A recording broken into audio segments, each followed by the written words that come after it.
Doctor Shambhu Ujjainwal जी जो south Delhi से हैं, हमारे बीच में इधर आए, हम उनका स्वागत करते हैं।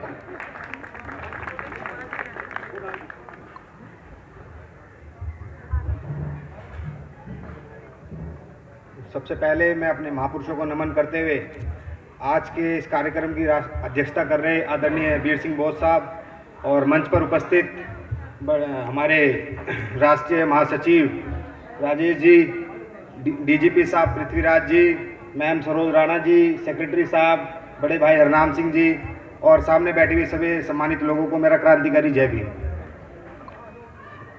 आज 26 जनवरी गणतंत्र दिवस के उपलक्ष्य में मैं आपको अपनी बात दो तरीके से समझाना चाहूँगा कि इस देश में चल रहे दो शासन जो आज मौजूदा चल रहा है और इससे पहले जो चल रहा था, पहले चल रहा था राजातंत्र, वंशतंत्र और जाति तंत्र। इन तीनों तंत्रों में हमारे समाज की जो हालत थी उसमें हमारा पूर्ण रूप से शोषण होता था। राजातंत्र, अगर राजा है तो राजा का वंश में ही दूसरा राजा बनेगा, जाति के आधार पर ही जो जाति है वो उसी जाति के अंदर ही रहेगा। उसके बाद जब इस देश के अंदर संविधान की स्थापना हुई, संविधान के हस्तक्षेप में बाबा साहब अम्बेडकर का जो इन्वॉल्वमेंट हुआ, उस आंदोलन को बाबा साहब अम्बेडकर आजादी से पहले लड़ रहे थे, जिस समाज की गुलामी अंग्रेजों की गुलामी से भी बहुत हजारों साल पहले से थी। उस आजादी के लिए बाबा साहब अम्बेडकर ने हमारे जो मौलिक अधिकारों को संविधान के अंदर लिखा, हमारे समाज में उसको जानना बहुत जरूरी है। जैसे आज के समय में, आज जितनी मेरी महिलाएं यहाँ पे बैठी, मेरी माताएं, बहनें, बुजुर्ग बैठी हुई हैं, अगर आज के समय में मैं इन भाइयों से पूछना चाहूंगा, जितने भी यहाँ भाई हैं, अगर आपकी माँ, आपकी बहन पहले के हालातों के हिसाब से निर्वस्त्र घूमेंगी, क्या आज आपको पसंद होगा वो? क्या आपकी माताओं को या आपकी बहनों को पढ़ने लिखने का अधिकार नहीं हो? क्या आप चाहोगे ऐसा शासन? या आप जितनी भी महिलाएं यहाँ पे बैठी हुई हैं, मैं आपसे इस बात को पूछना चाहता हूं, क्या आप अपने बच्चे, अपने पति, अपने बेटे, अपने दामादों को पीछे झाड़ू और टोकरी बंधे हुए देखना चाहोगे? बिना मजदूरी के जो मेहनताना होता है उसको बिना प्राप्त किए अगर हमारे भाई बैठे हुए हैं या मेरे भाई बैठे हुए हैं, आपके बच्चे बैठे हुए हैं, ये मजदूरी करेंगे, आप चाहोगे कि ऐसा शासन आए? पर उसी शासन को लाने के लिए पुराना प्रयास पुराने सदों से चला आ रहा है, जो आज भी जारी है। इस युग के अंदर जब हमारे समाज में और इस देश को परमाणु बम बनाने की, राफेल बनाने की शिक्षा दी जानी चाहिए, तो वहां हमारे समाज को दी जाती है त्रिशूल देने की शिक्षा, लाठी देने की शिक्षा, तलवार देने की शिक्षा। क्या इससे हमारे समाज में परिवर्तन आएगा? हमारे समाज में परिवर्तन आने वाला शिक्षा से, अपने पुराने इतिहास को जानकर अपने अंदर एक आग पैदा करने से। क्या आज हमारा समाज इस बात को जान पा रहा है?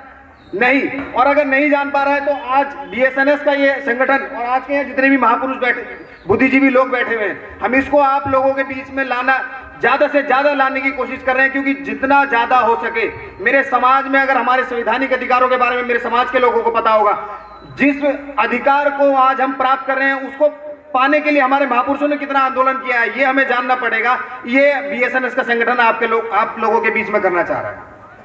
जहां जो पार्ट, जो धर्म, जो ये कहते हैं, आज एक संगठन चल रहा है इस देश के अंदर जो कहता है कि हम बिना जातिवाद के इस देश को राष्ट्रहित बनाना चाहते हैं। ये बहुत चौड़े में कहते हैं, और जिस देश को वो राष्ट्रहित बनाने की बात कहते हैं, वो सौगंध खाते हैं उस हिंदू धर्म की, जिसमें आप लोगों को कहीं इज्जत नहीं थी। अब जो ये कहता है, जैसे कि मैं यहाँ सभी लोग बैठे हुए हैं, ईसाई भाई बैठे हुए हैं, मुस्लिम भाई बैठे हैं, सिख भाई बैठे हैं, अगर ईसाई बाइबल को ना माने, मुस्लिम कुरान को ना माने और सिख अपने गुरुबानी को ना माने, तो वो मुस्लिम या सिख या ईसाई कहलाया जाएगा? तो इसी प्रकार हिंदू धर्म में जो ये जो थोप रहे हैं हमारे लोगों पे, जो अपना सच्चाई का जो एक परचम लहराना चाह रहे हैं, जो कह रहे हैं कि हम हिंदू धर्म को मानते हैं पर जातिवाद नहीं मानते। जिस ग्रंथ में ही जातिवाद, जिस ग्रंथ में एक वर्ग को छोटा माना जा रहा है, उस ग्रंथ की सौगंध खाकर वो किस प्रकार का राष्ट्रवाद और किस प्रकार की वो राष्ट्रीयता इस देश के अंदर लाना चाह रहे हैं, इस बात का सोचने का विषय है। जिस ग्रंथों की वो सौगंध खाते हैं, उस ग्रंथों में आपको आपकी पीठ के पीछे झाड़ू, आपकी मुंह के आगे हंडिया और आपकी माताओं बहनों को अपने स्तनों को ढकने का अधिकार नहीं था। वो हिंदू राष्ट्र के लिए बात कर रहे हैं। ये हमारा सोचने का विषय होना चाहिए, नहीं होना चाहिए?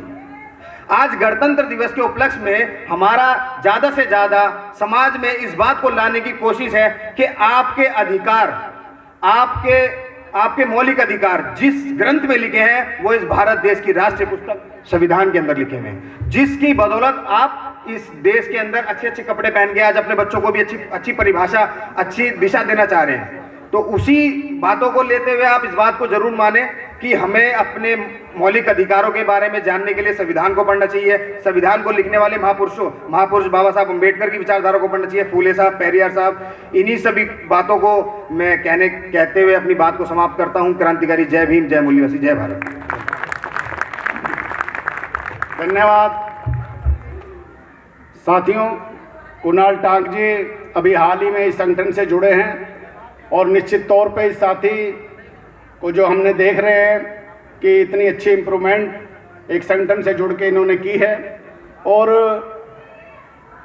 इसके साथ ही जो इन्होंने बात कही हिंदू धर्म की, उसमें हिंदू धर्म जो है वो वर्ण आश्रित धर्म है, वर्णों से बना हुआ धर्म है। गांधी जी कहते थे